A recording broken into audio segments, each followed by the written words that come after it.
بسم الله الرحمن الرحيم. ازيكم طلبة اولى ثانوي عاملين ايه؟ معكم مستر احمد الشاذلي مدرس فلسفة وعلم النفس.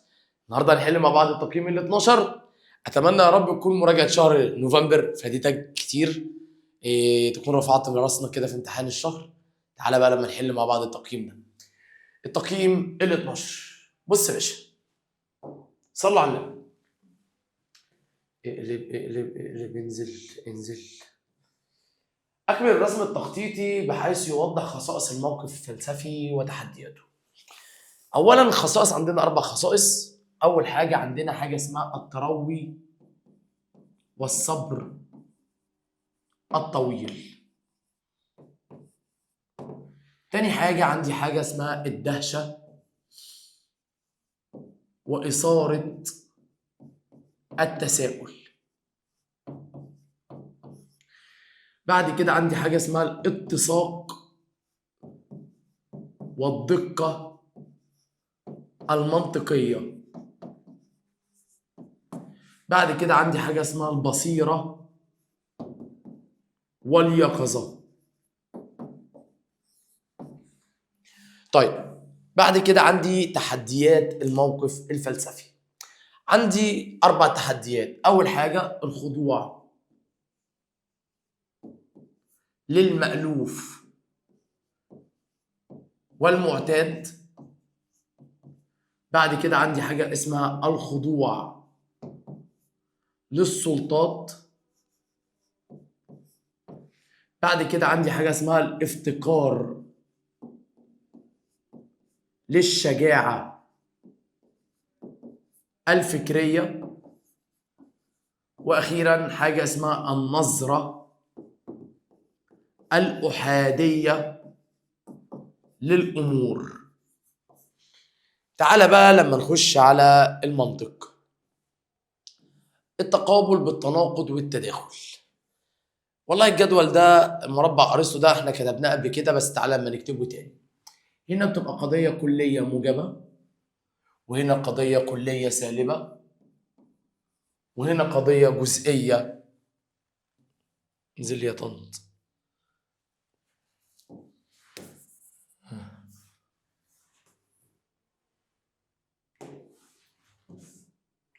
وهنا قضية جزئية موجبة، وهنا قضية جزئية سالبة.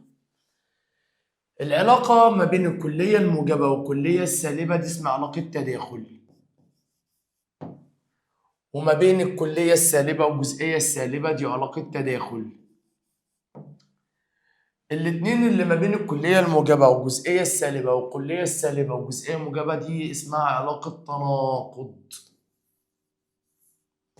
اللي فوق دي اللي ما بين الكلية الموجبة والكلية السالبة اسمها علاقة تضاد. نهاية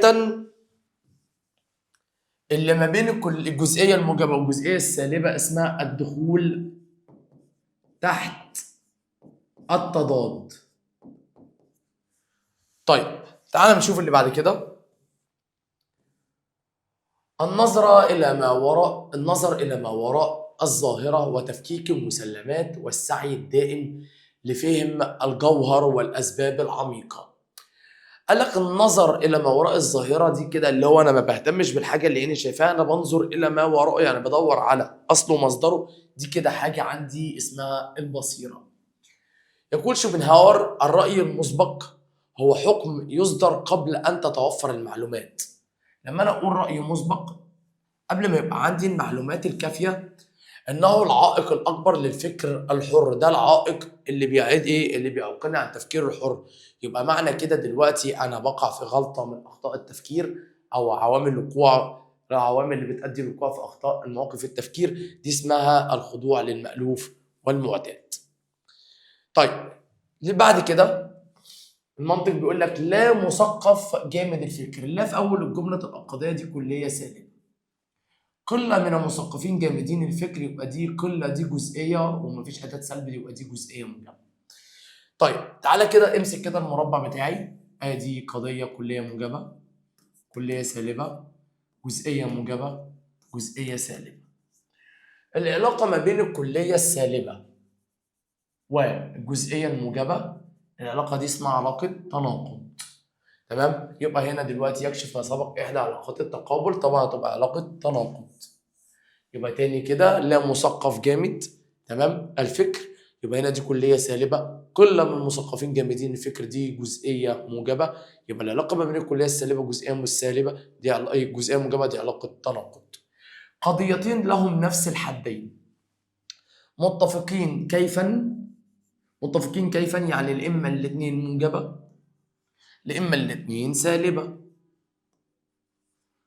ومختلفين كما يعني واحدة كلية والتانية جزئية، واحدة كلية والتانية جزئية، يعني لإما كلية موجبة لإما كلية سالبة وجزئية سالبة، لإما كلية موجبة وجزئية موجبة. اكشف نقط تقابل بينهم. تعالى كده بص المربع الجميل ده، ادي المربع اهو مرسوم ما بين الكلية الموجبة والجزئية الموجبة، دي علاقة اسمها علاقة تداخل، وما بين الكلية السالبة والجزئية السالبة دي علاقة ايه؟ تداخل. يبقى هنا دلوقتي دي علاقة تداخل. طيب يا مستر احمد مبين ان الحكم هتقول له حكم التداخل، هتقول له اذا صدقت الكلية صدقت الجزئية. طيب اعكس بقى، إذا كذبت الكلية كانت الجزئية مجهولة. طيب تعالى بقى لما نبتدي من تحت، طيب هتقول له إذا كذبت الجزئية كذبت الكلية، وإذا صدقت الجزئية كانت الكلية مجهولة. ده كده حكم التداخل. تعال نشوف اللي بعد كده. السؤال بيقول يقول سبيانوزا القاعدة الأساسية للفكر هي أن يجب أن يكون كل تفسير للطبيعة منسجم، تمام، مع نفسه. يعني إيه منسجم؟ يعني كل واحدة متوافقة مع نفسها، تمام. يشرح ما إحدى خصائص الموقف الفلسفي. طبعا الانسجام ما لهوش علاقة بالترهب ولا الصبر ولا الدهشة ولا التساؤل، طبعا هيبقى الاتساق المنطقي. يقول جبران خليل جبران أنا لا أملك سوى وجهة نظر واحدة لا يصنع رأيا. أنا ما عنديش غير وجهة نظر واحدة، يعني ما عنديش غير نظرة أحادية للأمور.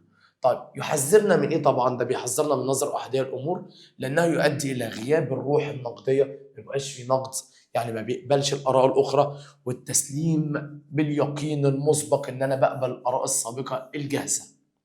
طيب تعالى بقى لما نشوف السؤال اللي بعد كده في المنطق. يقول لك إذا كذبت القضية كل الطلاب يتقنون التكنولوجيا، كل الطلاب يتقنون التكنولوجيا دي كلية موجبة. قال لك صدقت بالضرورة القضية القضية إيه؟ بص بقى يا ريس، دي قضية كلية موجبة أهي، كلية موجبة، كلية سالبة، جزئية موجبة، جزئية سالبة. حلو. أدي دي نوعها كلية موجبة، بيقول لك إن هي صادقة. طب إمتى تبقى صادقة؟ إيه اللي بيقابلها بالصدق؟ والله لو قلنا اللي بيقابلها بالتضاد فاللي بيقابلها بالتضاد هتبقى كاذبة. لو قلنا بالتناقض يبقى اللي بيقابلها بالتناقض هيبقى كاذبة. لكن الوحيدة اللي هتقابلها هتبقى صادقة هي الإيه؟ التداخل. يبقى التداخل دي كده رايحة على الجزئية الإيه؟ الموجبة. تعالى ما نشوف الجزئية الموجبة. كافة الطلاب لا يتقنون التكنولوجيا دي كلية سالبة. طيب لا طالب تبقى كلية سالبة. لكن بعض الطلاب يتقنون التكنولوجيا دي الجزئيه الايه؟ الموجبه، يبقى دي الاجابه الصح. لا عالم مغرور، لا عالم مغرور دي كليه سالبه. قال لك على فرض كذب القضيه السابقه فما حكم القضيه التي تقابلها وتختلف معها كما وكيفا؟ دي كليه سالبه، يبقى اللي بيختلف معاها كما وكيفا تبقى جزئيه موجبه. تعال بص بقى المربع اهو، ادي عندك هنا القضيه دي كليه موجبه، كليه سالبه، جزئيه موجبه، جزئيه سالبه.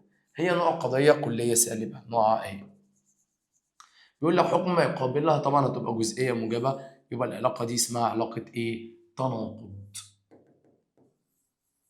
بيقول لك على فرض كذب القضيه السابقه فما حكم ما يقابلها؟ لو هي كاذبه بالتناقض يبقى اللي بيقابلها يبقى صادقة. تمام؟ طيب السؤال اللي بعد كده الاستفهام، يعني السؤال ادي استفهام اهو. قال لك هو وسيلة فحص ذات والحياة بدون الاستفهام يعني بدون السؤال تكون الحياة مجرد وجود سطحي بلا معنى. يبقى هنا دلوقتي يدل على ايه من خصائص الموقف الفلسفي؟ هتبقى التساؤل. الشجاعة الفكرية والحرية، الشجاعة الفكرية ان انا اكون شجاع في ان انا اقول الرأي، والحرية وجهان لعملة واحدة، فما يشكلان حجر الاساس لاي مجتمع. الشجاعة الفكرية وان انا يبقى عندي شجاعة ان انا افكر، ما يبقاش حد ماسك رأيي، محدش هو اللي بيمشي آراءه عليا. طبعا هي والحرية دي اساس لاي مجتمع معرفي حر ومبدع، حيث يتم تحديد الافكار واختبارها وتطويرها. قال لك يدعو ما سبق الى مواجهه اثنين من تحديات الموقف الفلسفي. طبعا الشجاعه الفكريه دي تبقى ضد الافتقار للشجاعه الفكريه، والحريه طبعا ضد الخضوع للسلطات، طبعا لان العقل الخاضع للسلطه اعمى. طيب بيقول لك كذب القضيه الكليه السالبه يؤدي الى صدق جزئيا موجبه. طب تعالى كده بص، ادي اهو كليه موجبه، كليه سالبه، ادي جزئيه موجبه وادي جزئيه سالبه. بص يا ريس، بيقول لك كذب الجزئيه الكليه السالبه، ادي كليه سالبه اهي، تمام، على فرض ان هي كاذبه. طيب يؤدي الى صدق الجزئيه الموجبه. لو هنا دلوقتي الجزئيه الموجبه دي قال لك دي صادقه، يعني دي لو كاذبه الثانيه تبقى صادقه، دي علاقه اسمها علاقه تناقض. السؤال اللي بعده، بعض قادة السيارات لا يلتزمون بقواعد المرور. طيب تعالوا بص، بعض قادة السيارات دي جزئية، لا يلتزمون دي جزئية سالبة. طيب كل قائدين السيارات يلتزمون بقواعد المرور دي كلية موجبة. تعالى كده بقى، ادي الجدول المربع بتاعي، كلية موجبة، كلية سالبة، ادي جزئية موجبة وادي جزئية سالبة. طيب الجزئية السالبة اهي، تمام، والتانية الكلية الموجبة اهي، يبقى العلاقة دي علاقة تناقض. فبيجي يقول لك ايه؟ اكشف على علاقة التقابل بين القضيتين السابقتين، تمام، هتقول له دي علاقة تناقض. حلو. على فرض كذب الأولى، كذب الأولى إن هي كلية، الجزئية السالبة دي كاذبة، فما حكم التانية؟ قال لك هنا في التناقض بيقول لك لو واحدة كاذبة التانية تبقى صادقة. طيب تعالى ما نشوف اللي بعد كده. الجهل ليس هو عدم المعرفة، بل هو عدم الرغبة في الاستفسار. الاستفسار ده اللي هو الايه؟ التساؤل. يقول كارل بوبر انني مع الجراءة العقلية قلبا وقالبا، يعني انا بهتم بالجراءة العقلية جدا. لا يمكن ان نكون جبناء عقليا وفي نفس الوقت باحثين عن الحقيقة. استخلص احدى تحديات الموقف الفلسفي التي يتصدى لها القول السابق. طبعا هنا دلوقتي هتبقى الافتقار للشجاعة الفكرية. طيب بعد كده عندنا بيقول لك اذا كسبت القضيه الجزئيه الموجبه. تعالى كده بص، انا ما بعرفش، يعني حاول تعمل زي ان انت تحل دايما بالرسمه. ادي جزئيه موجبه وادي جزئيه سالبه. موسم البرد ده جامد قوي، مدمر الواحد والله. اذا كسبت القضيه الجزئيه الموجبه، الجزئيه الموجبه اهي، فدي كاذبه، فان حكم اللي بيقابلها الكليه الموجبه. دي علاقه تداخل، الكذب بيطلع كذب، هتبقى كاذبه، هتبقى طبعا هتبقى العلاقه ما بينهم علاقه كاذبه، لان الجزئيه الموجبه والكليه الموجبه دي علاقه تداخل، فبيبقى الكذب بيطلع كذب طبعا، وانا كتبت لك قوانين التداخل. معظم الفاكهه مفيده، معظم دي جزئيه ومفيش اداه سلب، يبقى جزئيه موجبه. تعالى كده برضه هنرسم الجدول الجميل اللذيذ اللطيف. يا عم بقول الجدول بقى اهو، هنا كلية موجبة، كلية سالبة، جزئية موجبة، جزئية سالبة. طيب معظم الفاكهة مفيدة، معظم دي ايه؟ جزئية موجبة اهي. قال لك دلوقتي على فرض صدقها صادق، فما حكم القضية التي تقابلها بالتداخل؟ عاوز الكلية الموجبة، فالصدق بيطلع ايه؟ طبعا هتقول له اللي بيقابلها بالتداخل هتبقى كلية موجبة وحكمها هيبقى مجهول او غير معروف. طيب كده أنا أكون انتهيت معاك من حل التقييم ال 12. أشوفكم على خير، سلام.